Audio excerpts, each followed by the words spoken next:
Inilah penampakan gadis muda yang dipanggil Baby Tingzi. Wanita asal Guangzhou, Tiongkok ini memiliki lebih dari 42.000 penggemar di Douyin, TikTok versi Tiongkok, di mana sebagian besar followersnya terus-menerus mengungkapkan kekhawatiran tentang kesehatannya. Lihat saja bagaimana penampakan tubuh kurus yang diidamkannya. Bukannya terlihat seksi, malah terlihat seperti anak yang tengah dalam kondisi pesakitan.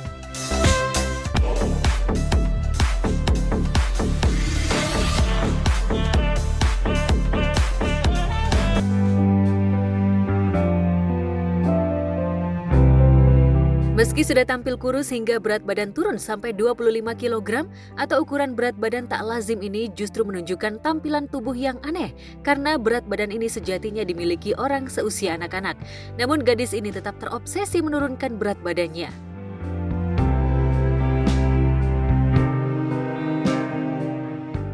Ia terobsesi tampil langsing memang kian marak di kalangan remaja. Apalagi ketika tren operasi plastik dan munculnya bengkel-bengkel tubuh yang menjamur, terutama di Korea Selatan. China bahkan menjalar ke Thailand dan Indonesia. Menjalar ke sejumlah selebriti yang ingin tampil dengan berat badan ideal. Seperti Prilly Latuconsina yang juga terobsesi tampil langsing, hingga melakukan diet ketat dengan cara clean eating hingga sukses menurunkan berat badan hingga 12 kg. Biasa aja sih, udah pola hidup sehat aja, nggak yang diet banget. Karena udah lumayan agak kebablasan dari target, jadi udah biasa aja. Udah merasa perlu aja di umur 50 lebih ini kan, tahun ini saya 57 tahun. Ya. Jadi di umur sebelum 50 tahun tuh udah pengen punya keinginan gitu. Pada umur 50 tahun aku ingin melakukan anti-aging surgery, facelift, forehead lift, neck lift. Pertimbangannya karena ingin terlihat lebih segar, terlihat lebih muda gitu kan. Karena saya tidak pungkiri saya ingin terlihat muda gitu. Terus kalau nggak make upan kan pekerjaan saya kan mengharuskan saya bermake up. Beruntung bisa ditutupi oleh make up ya kan. Tapi kan saya orangnya yang tidak suka make up heavy atau make up tebal kalau sehari-hari, kalau nggak lagi kerja, kalau lagi nyanyi. Jadi ya pada saat tidak make upan itu terlihat tuh bahwa muka saya tuh terlihat capek, lelah gitu karena ada kanker mata, ada kerutan yang timbul. Gak pernah kepikiran aja harus operasi plastik gitu. Ya bukan karena gua merasa operasi plastik itu sesuatu yang tabu, nggak juga. Maksudnya di lingkungan gua itu hal yang lumrah dan sangat amat biasa gitu. Maksudnya nyokap gua ngomonginnya itu kalau ada, it's normal. Cuman ya gua sendiri nggak pernah kepikiran. Gua mah kepikiran nyari duit. Cuman pas dokter bilang nih, lu kayaknya harus deh, ya udah gas lah. Sekarang ini aku orangnya nggak pernah mikir kayak gitu karena operasi plastiknya pun juga ini untuk medical purpose, bukan untuk kayak mau ngerubah aku mau ada mata tambahan di tengah gitu, nggak ngerubah muka gitu kan.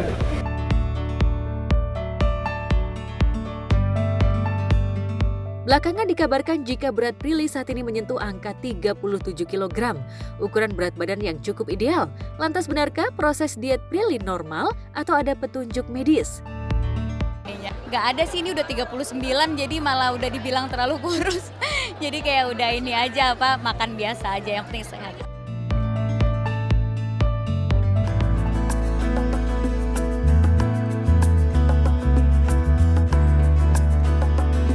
Tak hanya Prilly, penyanyi Mikha Tambayong juga tampil makin kurus. Ia dikabarkan menjalani sejumlah program diet ketat hingga mendapatkan posisi ideal yang diinginkannya. Selalu suka olahraga. Lebih ke kesehatan sih, pengen bikin itu sebuah lifestyle gitu ya. You going? Sekarang pilates yang rutin, terus apa ya, olahraga apa aja sih sebenarnya, badminton apa semua, tapi pilates yang paling rutin. Ya.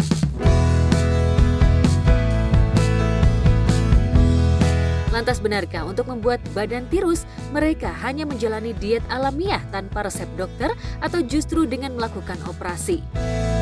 Pastinya dong, itu kan udah satu kesatuan ya semuanya. Iya. Khusus dong gitu ya, olahraga khusus, terus perawatan wajah dan lain-lainnya itu jelas khusus. Apalagi saya masih nyanyi, kalau di politik kan memang udah kerjanya, tugasnya. Tapi bagaimana kita bisa berjalan beriringan bersama-sama, hatinya mesti tenang, hatinya mesti gembira, jangan gerusa-gerusuh, harus luas, harus peka gitu. Agar masih terlihat awet muda dan kesannya menolak tua, memang butuh perawatan yang luar biasa ya untuk perempuan.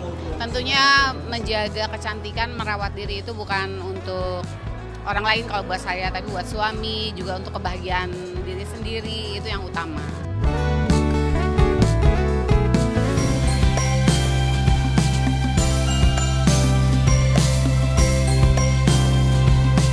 Sementara pasca menjalani operasi di bagian hidung, istri Rizky Febian Mahalini justru mendapat hujatan dari warganet. Saking tak tahan dihujat, Mahalini akhirnya curhat sambil menangis di depan penonton konser. Lantas benarkah Mahalini sakit hati dihujat? Kalau dicaci maki orang nggak peduli.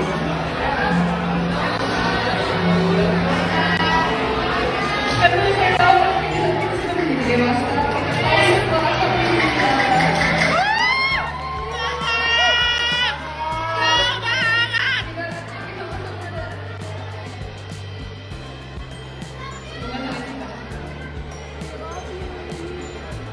Sayang Celi ini.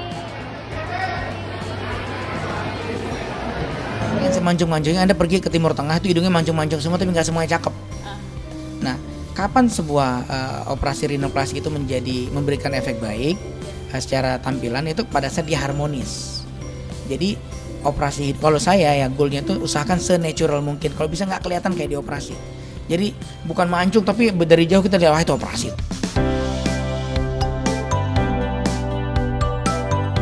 Ya, memilih operasi plastik memang keputusan sepenuhnya disandarkan pada pribadi, begitupun resikonya. Tapi sudah resiko pula bagi public figure untuk mendapat kritik hingga hujatan. Apalagi biasanya fans atau hater selalu punya cara untuk memperlakukan idolanya. Lantas benarkah kali ini hujatan hater sudah keterlaluan hingga membuat Mahalini tak kuasa menahan tangis? Bagaimana Rizky Febian menguatkan istrinya?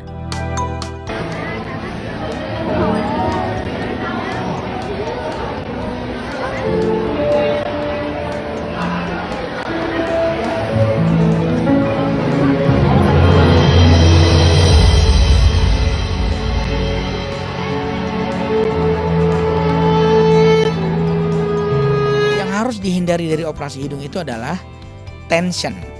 Tidak boleh over tension ke kulit karena lama-lama bisa tipis, bisa bengkok dan jebol.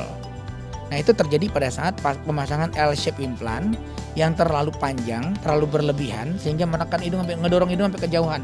Kalau Anda sampai bisa ngeraba si implannya, itu hati-hati. Ya. Nah, sebaiknya tidak dilakukan demikian, nggak boleh over tension. L-shape implant itu sebaiknya tidak dikerjakan pada hidung yang pendek. Kadang-kadang pasien datang hidungnya begini nih. Hidung pendek ya, pendek banget terus pengen didorong setinggi nggak bisa. Kulitnya nggak akan kuat, kulit ini nggak kuat ya. Jadi nah itu hati-hati itu yang sering bikin bolong, bikin jebol gitu.